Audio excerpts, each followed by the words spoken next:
તરણેતર ગામે યોજાયેલ વિશ્વ પ્રસિદ્ધ તરણેતરના મેળાનું સફળતાપૂર્વક અને શાંતિપૂર્ણ રીતે સમાપન થયું છે। જિલ્લા કલેક્ટર ડોક્ટર રાજેન્દ્ર કુમાર પટેલના માર્ગદર્શન હેઠળ અને ચોટીલાના નાયબ કલેક્ટર એસ.ટી. મકવાણા તેમજ સમગ્ર વહીવટી તંત્રના સઘન આયોજનથી આ મેળો સુખદ વાતાવરણમાં સંપન્ન થયો હતો।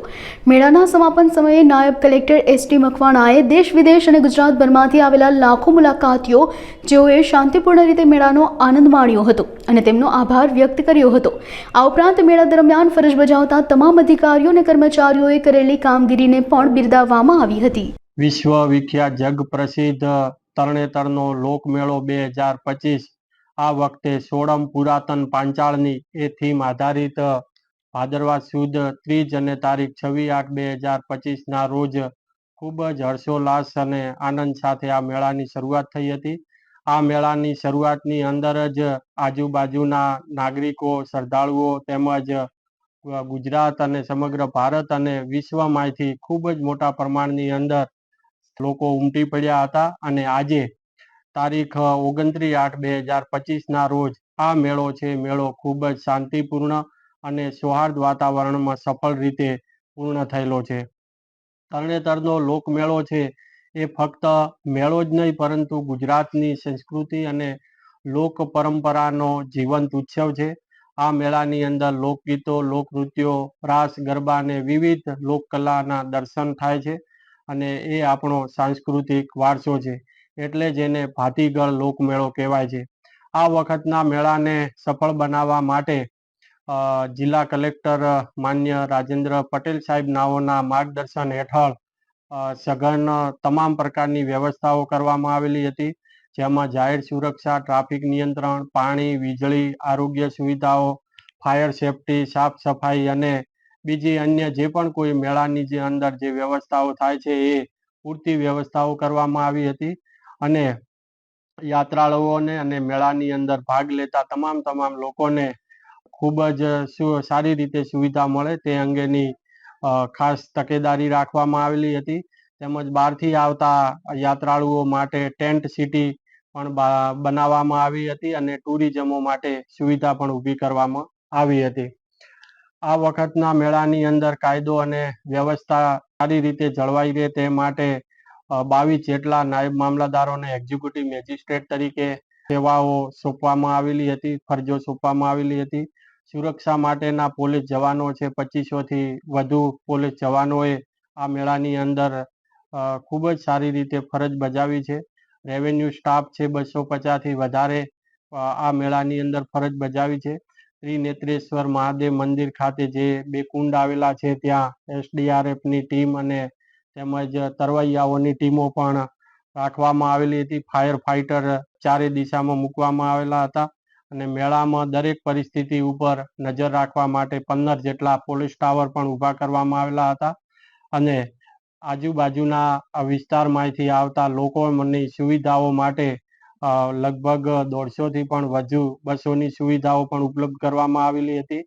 નાના મોટા પાર્કિંગ 29 જેટલા બનાવવામાં આવેલા હતા અને આ પાર્કિંગની અંદર પહેલેથી જ 50 રૂપિયા ટુ વ્હીલર્સ માટે અને 100 રૂપિયા એ ફોર વ્હીલર માટે દરો નક્કી કરવામાં આવેલા હતા અને અમોએ અંગત રીતે આ જઈને સ્થળ તપાસણી પણ કરેલ હતી, જેમાં કોઈ પણ એવી હકીકત સામે ન આવી હતી કે જે પૈસા વધારે લીધા હોય, એટલે આ વખતે પાર્કિંગની પણ સારી સુવિધાઓ મેળાની અંદર ઊભી કરવામાં આવેલી હતી। આ ઉપરાંત 100થી વધુ આરોગ્ય કર્મચારીઓ રાઉન્ડ ધ ક્લોક આરોગ્ય સેવાઓ માટે ઉપલબ્ધ હતા, જેમાં મેડિકલ સ્ટાફ અને અન્ય આરોગ્ય સ્ટાફ 108 એમ્બ્યુલન્સની પણ સુવિધા ઉપલબ્ધ કરવામાં આવેલી હતી અને આ મેળાઓની અંદર જે સફાઈ છે એ ખૂબ જ મહત્વની હોય છે, તો સફાઈ કર્મચારીઓ પણ રાઉન્ડ ધ ક્લોક 100થી પણ વધારે પર ડે સફાઈ કર્મચારીઓ પણ સફાઈ યોદ્ધા તરીકે ફરજ બજાવેલ છે। આ મેળાની અંદર જે રાવટીઓ છે, રાવટીઓનું ખૂબ જ પરંપરાગત મહત્વ રહેલું છે। ભજન પરંપરા અને લોકગીતો અને તેમજ સેવાની ભાવનાથી જે આ વખતે 30થી વધુ રાવટીઓ છે એ મેળાની અંદર સામેલ થઈ હતી। તરણેતરનો મેળો છે એ પશુ માટેનો પણ અને ખેડૂતો માટે પણ ખૂબ જ અગત્યનો છે, જેમાં પશુપાલકો પોતાના દુધાળા અને ખેતીમાં ઉપયોગી જે પશુ હોય છે એનું પ્રદર્શન કરે છે અને એ રીતે એ ગ્રામીણ અર્થતંત્રને આ મેળો છે ખૂબ જ મજબૂત બનાવે છે.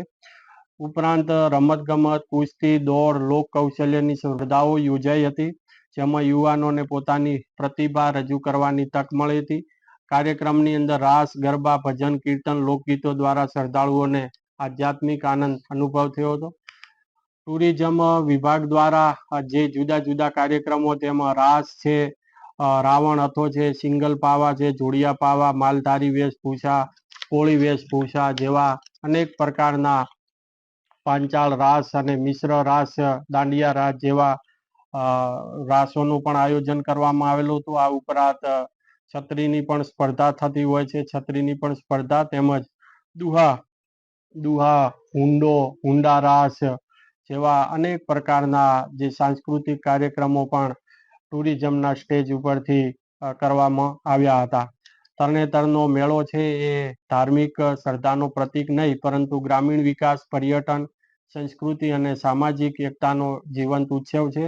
અને આ વર્ષે મેળો છે એ ખૂબ જ શાંતિપૂર્ણ રીતે સંપન્ન થતા અમે તમામ જે જિલ્લા પ્રશાસનના જે પણ કોઈ અધિકારી, કર્મચારીઓ તેમજ આ મેળાની અંદર જે પણ કોઈ નાની મોટી જે સેવા ફરજ બજાવેલી છે તે તમામ સરકારી અધિકારી, કર્મચારી, પદાધિકારી તેમજ નાગરિકોનો ખૂબ જ અભિનંદન પાઠવીએ છીએ. અને સૌને સહકારની ભાવનાથી જે પણ કોઈ સેવા કરી છે તે બદલ અભિનંદન પાઠવીએ છીએ. અને આ અંગે અમે લોકોના પણ અભિપ્રાયો રૂબરૂ જઈને પણ મેળવ્યા હતા, જેમાં લોકોનો પણ આ વખતે બહુ ખૂબ જ સારો પ્રતિસાદ મળ્યો છે. અને લોકોનો પણ એવો અનુભવ રહ્યો છે કે મેળાની અંદર જિલ્લા પ્રશાસન દ્વારા ખૂબ જ સારી રીતે આયોજન કરવામાં આવેલું હતું અને આ વખતે કોઈ પણ તકલીફ પડી હોય કે સુવિધાનો કોઈ અભાવ રહી ગયો હોય એવું કોઈ હકીકત ધ્યાને આવેલ નથી.